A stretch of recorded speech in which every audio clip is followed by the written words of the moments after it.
Good morning everyone. বাড়ি এসে সেই শান্তি, ঘুমিয়ে ঘুমিয়ে পুরো চোখ মুখ ফুলিয়ে ফেলেছি। তারপরে আমার পছন্দের শরবত করে ফেললাম। তারপর ছুটতে চলে গেলাম আমার গাছপালাগুলোর কাছে। কয়েক সপ্তাহ দেখতে পাইনি, তাই মন কেমন করছিল, ভাবছিলাম কি করছে না করছে।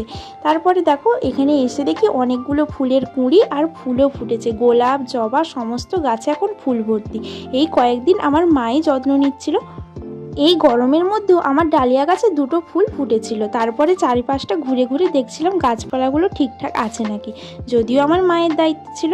আর এগুলোকে দেখে কী যে শান্তি লাগছে কি আর বলি। তারপরে আমি চলে গেলাম ঘুগনি, আর তার সঙ্গে ভাবলাম একটু পান্তা ভাত খাওয়া যায়।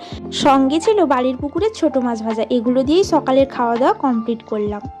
আজকে দুপুরে আমার মা আমার পছন্দের শাক, সবজি, মাছ এগুলোই রান্না করেছিল। বাড়ি এসে সেই শান্তি।